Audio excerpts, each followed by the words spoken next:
말씀입니다.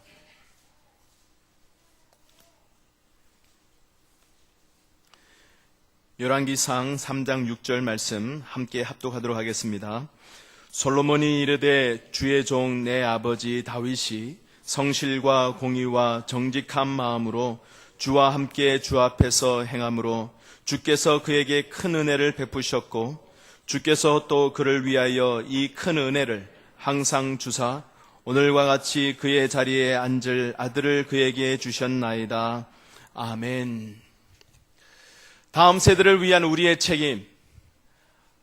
한 세대가 지나가고 그 다음 세대가 옵니다. 한 세대가 지나가기 전에 그 세대가 그 다음 세대를 위하여서 해야 될 많은 책임들이 있습니다. 그 중에 한 가지가 바로 지혜의 영이 충만하게 하소서, 지혜를 강조하며 지혜의 영향을 미치는 것입니다. 성령의 능력을 인정하며 성령의 능력을 충만히 체험하는 세대 되게 하소서. 세 번째는 바로 하나님 앞에서 정직한 우리 세대들 되게 하소서. 우리 세대보다 그 다음 세대에는 더욱더 하나님 앞에 정직하게 하소서.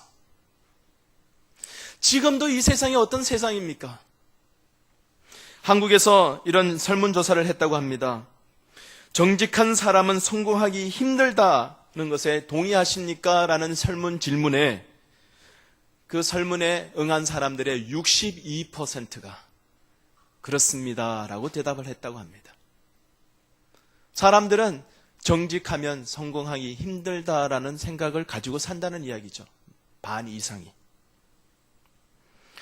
우리 사회에서 성공한 사람들 중에서 정직하지 못한 사람이 더 많다라는 것에 대해서 동의한 사람이 58%입니다. 성공한 사람들 중에서 정직하지 못한 사람들이 더 많다는 거예요. 그리고 그 중에서 정직한 사람이 더 많다라고 응한 사람은 고작 38%입니다. 얼마 되지 않죠. 한국 사회에 대해서 얼마나 정직하다고 생각하십니까? 라고 100점 만점에 점수를 주십시오 했었을 때 전체 점수를 해보니까 43점을 줬답니다. 그런데 재밌는 것은 여러분 자신은 얼마나 정직하다고 생각하십니까? 100점 만점에 얼마를 주시겠습니까? 그게 사람들이 72점을 줬답니다. 사회는 정직하지 못하지만 나는 그래도 괜찮다.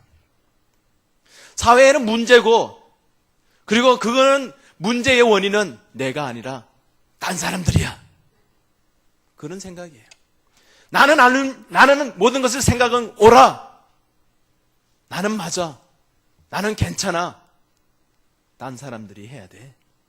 딴 사람들이 바뀌어야 돼.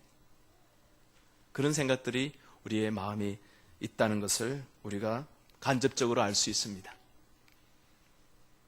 우리의 사회는 얼마나 정직합니까? 우리의 모습은 얼마나 정직합니까? 오늘은 하나님 앞에서 정직한 모습이 어떤 것인가 함께 은혜 나누기를 원합니다. 오늘 본문 말씀에 보면 솔로몬이 그의 아버지 다윗에 대해서 이렇게 고백하고 있습니다. 내 아버지 다윗이 성실과 공의와 정직한 마음으로 주와 함께 주 앞에서 행함으로. 그의 아버지에 대해서 이야기하면서 그의 아버지는 항상 정직한 사람이었다. 그리고 여호와 앞에서 정직하였고 정직하게 행했던 사람이다라고 이야기를 하고 있습니다. 성경에서도 하나님께서 계속해서 다윗을 하나의 정직의 기준으로 삼고 있습니다. 열왕기상 15장 11절에 보면 아사가 그의 조상 다윗같이 여호와 보시기에 정직하게 행하여 다윗같이 여호와 보시기에 정직히 행했다고 이야기합니다. 열왕기하 18장 3절에 보면 히스기야가 그의 조상 다윗의 모든 행위와 같이 여호와께서 보시기에 정직하게 행하여 다윗이 그의 모든 열왕들의 행적의 기준이 되고 있다는 것입니다. 스탠다드예요. 다윗과 같이 하나님 보시기에 정직하게 행했다. 여러분, 정직한 것에 대해서 어떻게 생각하십니까? 정직한 의미가 무엇일까요? 다윗이 정직한 사람이라고 성경은 이야기하고 있습니다. 그런데 잘 보세요. 다윗은 그의 삶에서 많은 오점을 남겼습니다. 우리아의 아내를 범한 사람이었어요.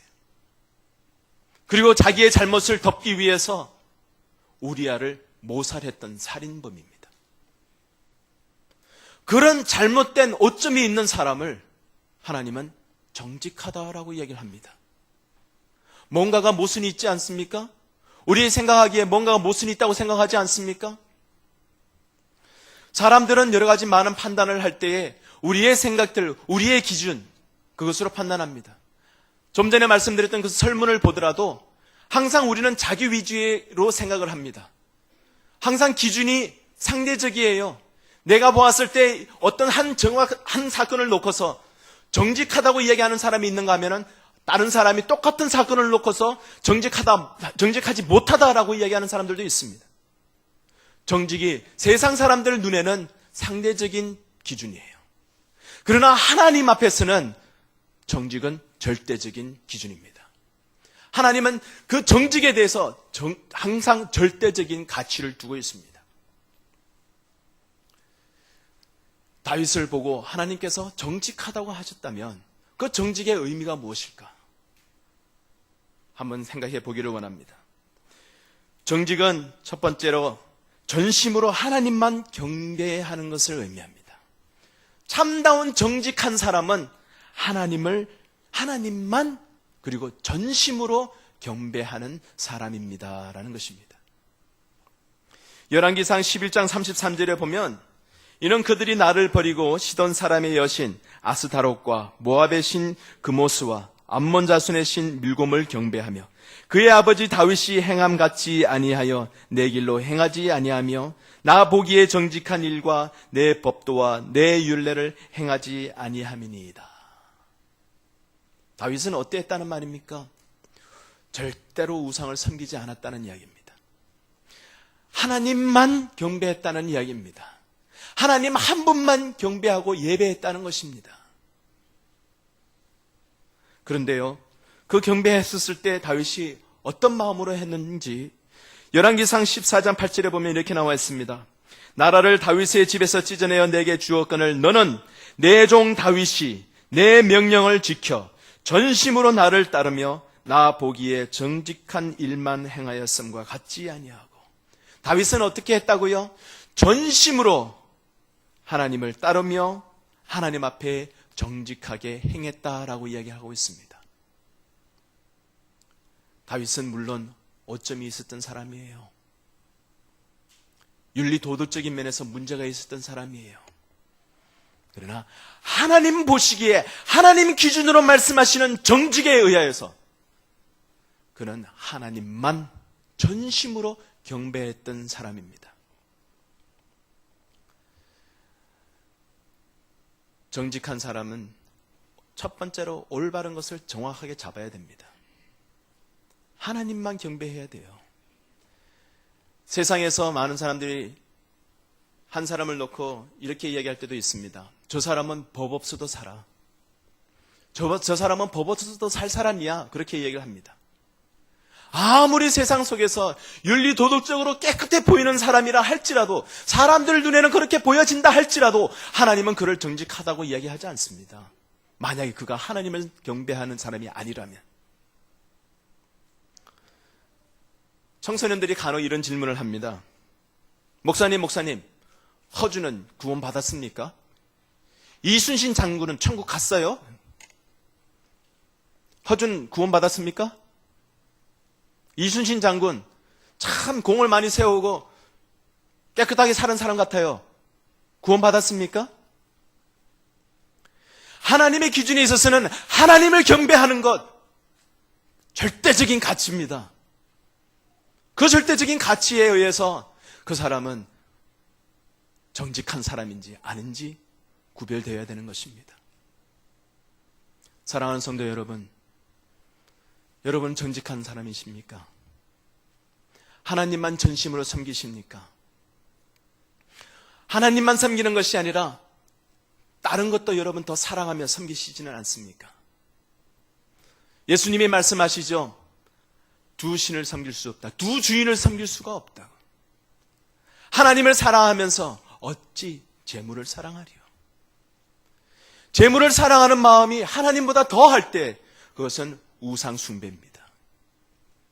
하나님 사랑하는 것보다도 자녀의 장래가 더 걱정이 되어지고 자녀의 장래가 더 중요하게 여겨질 때 그거는 우상 숭배입니다. 전심으로 하나님을 경배하는 모습이 아니에요. 사랑하는 성도 여러분, 하나님만을 섬기고 하나님만 경배하는 정직한 삶을 사시기를 주님의 이름으로 축원합니다. 나 무엇과도 주님을 바꾸지 않으리. 다른 어떤 은혜 구하지 않으. 오직 주님만이 내 삶에, 오직 주님만이 내 삶에 전부이시니 주의 얼굴 보기 원합니다. 예, 얼굴 보기 원합니다. 주님 사랑해요. 주님 사랑해. 온 마음과 정성 다해, 온 마음과 정성 다해. 하나님의 신실한, 하나님의 신실한 친구 되기 원합니다. 친구 되기 원합니다. 이 세상에 그 어떤 것도 하나님과 바꿀 수 없는 그런 철저한 믿음 지켜나가시기를 바랍니다. 하나님 앞에 나와 예배하고 하나님만 경배하는 것, 그 이상의 어떤 것도 이 세상에 없음을 고백하시는 여러분의 삶이 되시기를 바랍니다. 정직한 사람은요, 두 번째로는 하나님의 말씀을 따라서 실천하는 자들입니다. 하나님의 말씀을 실천하는 자들이요. 역대하 34장 2절에 보면 여호와 보시기에 정직하게 행하여 그의 조상 다윗의 길로 걸으며 좌우로 치우치지 아니하고, 다윗처럼 좌우로 치우치지 아니하고 옆으로 흔들리지 아니하고 그 기준에 의해서 벗어나지 아니하고 그런 모습입니다. 여러분, 만약에 하나님께서 세워놓으신 기준이 있습니다. 하나님의 말씀이 있습니다. 그것을 말씀 하나하나를 점으로 한번 간주해 보시고 그 점들을 다 연결해서 하나의 직선으로 한번 그어본다고 생각해 보시기 바랍니다. 그런데 여러분들이 지금까지 걸어오고 계시는 그 발자국 한 발자국 한 발자국, 지금 가고 있는 인생의 발자국 한 발자국을 또 동일하게 점이라고 생각하시고 한번 찍어 보신다면 여러분이 내딛고 있는 그 발자국과 하나님이 그어놓으시는 그 직선과 일치하십니까? 어떨 때는 좌우로 치우치고 어떨 때는 그 직선에서 우로 치우치고 그런 모습은 아니십니까? 다윗의 모습, 다윗은 철저하게 하나님 앞에서 그 직선을 따라서 가려고 애썼던, 실천하려고 무던히 도애했었던, 자기 자신을 쳐서 복종시키면서 애썼던 사람이었습니다.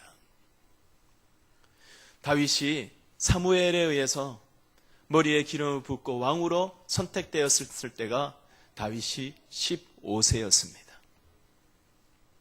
다윗이 왕위에 올라간 때는 그의 나이 30세였습니다.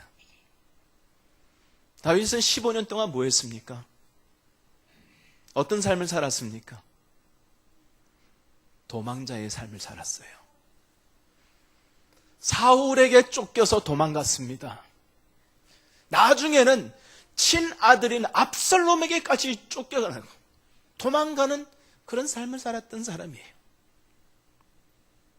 사울의 눈을 피해서 도망하면서 항상 매일매일 불안하고 초조하고 두렵고 외로운 삶을 살았던 사람이 다윗이에요.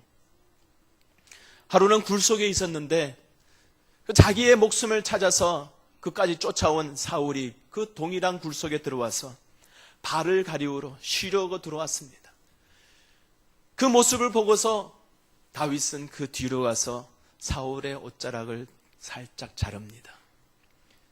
그 살짝 자른 것도 다윗이 죄책감을 느꼈던 사람이에요. 하나님이 기름 부어서 왕으로 세운 그 사람을 자기는 손을 댈 수가 없었던 것이죠. 하나님께서 감히 기름 부은 사람을 감히 어떻게 다윗은 그 뒤에서, 그 동굴 안에서 사울을 죽일 수 있었습니다. 쥐도 새도 모르게 죽일 수 있었어요. 그리고 자기가 그 도망가는 그 신세를 그날로 청산해 버릴 수도 있었어요. 이제는 더 이상 불안하고 불편하고 힘들고 괴로운 삶을 완전히 청산해 버릴 수도 있었어요. 그러나 그 순간에도 다윗은 하나님의 말씀에 순종하고 실천하려고 애를 씁니다. 사울이 결국에는 전쟁에 나가서 부상을 입고 죽게 됩니다. 그때 그 옆에 있던 청년을 시켜서 자기를 찌르라고 합니다. 적의 손에 죽지 않기 위해서요. 그 사울을 죽인 청년이 이제는 자기가 공을 세운 듯이 자랑하려고 다윗에게 달려옵니다. 다윗에게 달려와서 다윗에게 자초지종을 다 설명합니다. 그 이야기를 들은 다윗은 어떻게 반응합니까? 그 청년을 향해서 뭐라고 이야기합니까? 여호와의 기름 부음 받은 자 죽이기를 어찌 감히 두려워하지 아니하느냐? 여호와의 기름 부음 받은 자를 죽이기를 두려워하지 아니하였느냐? 그러면서 도리어 그 청년을 죽여버립니다. 다윗은 하나님께서 말씀하신 것에 대해서 철저하게 실천했던 사람이에요. 동굴 안에서 그의 생각 속에 제가 상상컨대 이런 생각들이 오가지 않았을까? 사울을 죽이면 이제는 동맹자의 신세가 끝난다. 순간적으로 자기의 마음속에서는 죽이려는 충동이 있지는 않았을까? 순간적으로 그런 마음이 떠오르지는 않았을까? 그 순간의 그 찰나에도 다윗은 절대로 흔들리지 않았습니다. 절대로 좌로나 우로나 치우치지 않았어요. 철저하게 하나님께 순종하며 하나님의 말씀에 실천해 나갔던 다윗의 모습입니다. 그런데 우리는 왜 이런 철저하게 정직한 삶의 모습을 지키지 못하는 것일까요? 순간적인 것, 그것에 우리가 착각하기 때문이 아닐까요? 잠깐 편안한 것에 우리가 귀 기울이기 때문이 아닐까요? 잠깐 뭔가를 속이더라도, 사람은 속일 수 있어도 하나님은 속이지는 못하는데, 잠깐 내가 죄를 지어도 딴 사람이 모르니까. 그래서 결국은 작은 것에 자기가 죄를 지어서 속일 수도 있습니다. 그러다가 점점점 더 큰 죄를 짓게 되는 경우들이 많죠. 그의 흔한 예가 바로 IRS죠. 신문에 보면 간혹 IRS에서 크게 탈세한 사람들의 기사들을 내고 있는 것을 보게 됩니다. 이 IRS가 참 무서워요. 왜냐하면 뻔히 알고서도 즉시 금방 잡지 않습니다. 몇 년 동안 두고 봅니다. 그러면서 함정 수사를 통해서 결국은 끝에는 잡는다는 그런 이야기를 들은 적이 있습니다. 순간적인 것, 잠깐 남이 모르면은 괜찮아, 편안하게 살고 싶은 그런 마음, 그런 충동들, 그런 순간에도 하나님을 경외하기보다는 자기 중심적으로 안일한 삶을 생각할 때 우리는 정직하면서 떠날 수밖에 없습니다. 좌로 치우치거나 우로 치우치는 경우들이 생긴다는 것이죠. 히브리서 11장 6절의 말씀에 하나님께 나아가는 자는 반드시 그가 계신 것과 또한 그가 자기를 찾는 자들에게 상 주시는 이심을 믿어야 할지니라. 하나님이 계신 것과, 하나님이 살아계신 것과, 그 자리에도 하나님이 계신 것과, 내 삶에도 하나님이 함께 계신 것과, 내가 어떤 생각을 하든지 그 순간에도 하나님이 계신 것을 믿어야 할지니라. 여러분 믿으십니까? 하나님이 살아계심을 믿으십니까? 하나님이 이 순간에도 우리와 함께 계심을 믿으십니까? 어떤 장소에 있든지 하나님이 항상 여러분과 함께 하심을 믿으십니까? 그 믿음으로 좌로나 우로나 치우치지 않는 하나님 보시기에 정직한 그런 삶을 사시기를 주님의 이름으로 축원합니다. 정직한 자는 또한 겉과 속이 일치하는 자입니다. 속과 겉이 일치하는 사람이요.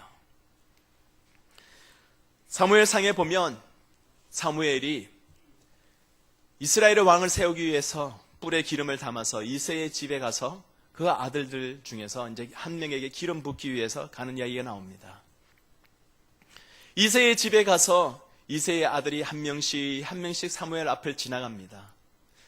그 광경을 보고서 사무엘이 너무나 흡족해서 용모도 준수하고 키도 큰 그 아들을 기름 부으려고 할 때 하나님이 뭐라고 그러십니까? 아니다. 그 사람은 아니야. 7명이 다 지나갑니다. 그리고 난 다음에 사무엘이 이새에게 묻죠. 이제 더 이상 아들이 없느냐? 그때 이새가 하는 말. 아주 보잘것없는 말째 아들. 들판에서 양치는 그런 무시당하는 아들 하나 있습니다. 그랬죠. 사무엘은 그 아들이 올 때까지는 내가 아무것도 하지 않겠노라 얘기를 하죠. 그 다윗이 도착했을 때 하나님께서 뭐라고 이야기하십니까?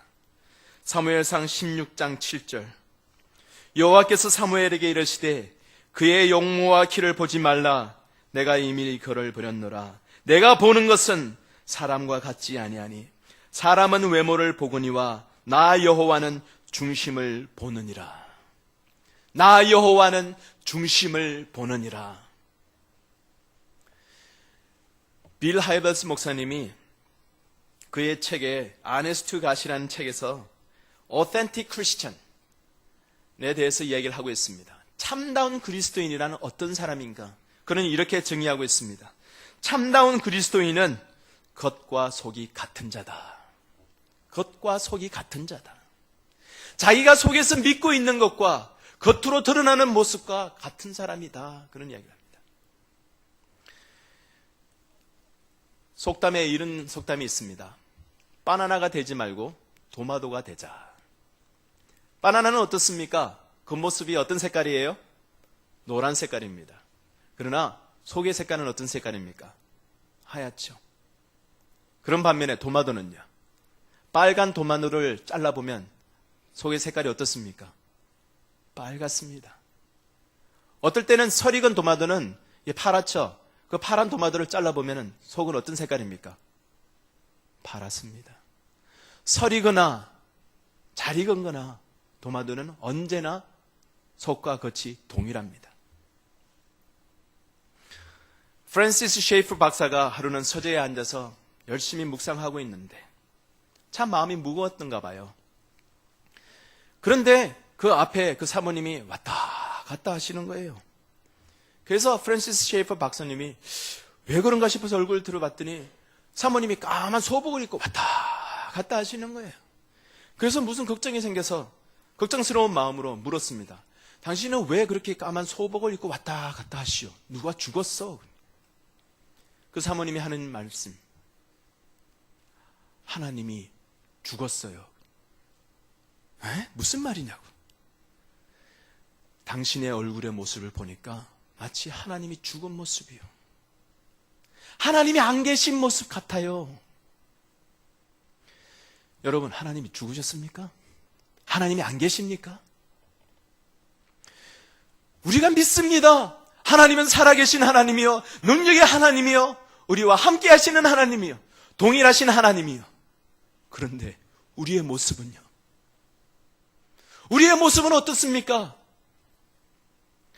하나님께 진정한 정직한 사람은 다름 아닌 속과 겉이 하나님을 믿는 마음과 겉으로 드러나는 행동이 같은 사람을 이야기합니다. 사랑하는 성도 여러분, 세상 사람들은 정직한 것을 상대적으로 이야기합니다. 자기 눈에 좋고 도덕적으로 윤리적으로 올바른 사람 같은 사람을 다 정직한 사람이라고 이야기합니다. 그러나 하나님은 그렇지 않습니다. 하나님이 보시기에는 모든 사람이 다 죄인이에요. 다 동일한 죄인이에요. 하나님 보실 때는 절대적인 기준, 하나님에게 전심으로 예배하는 자, 그를 하나님이 찾으십니다. 그를 하나님이 보시고 정직하다고 말씀하십니다. 그것이 바로 정직함의 첫 번째 단추예요. 첫 번째 단추는 엉뚱하게 잘못 짓고 하나님을 경배하지도 않고 믿지도 않으면서, 두 번째 단추부터 열심히 끼워보려고 무던히도 애를 쓰고 바로 끼워보려고 애를 씁니다. 올바로 살려고 많이 애를 쓴다는 그런 말씀이에요. 그러나 하나님 앞에서는 정직한 삶이 아닙니다. 바로 첫 번째 중요한 조건, 하나님에게 전심으로 경배하는 삶, 그 삶이 정직한 삶의 모습입니다. 삶 가운데서 하나님의 말씀을 철저히 지켜나가는 사람, 자기 자신의 것을 내려놓고 한순간 한순간에도 철저히 지켜나가는 정직한 사람, 하나님을 믿는 우리의 믿음 가지고 삶 속에서 드러내면서 사는 사람, 그런 사람을 하나님이 정직하다고 말씀하십니다.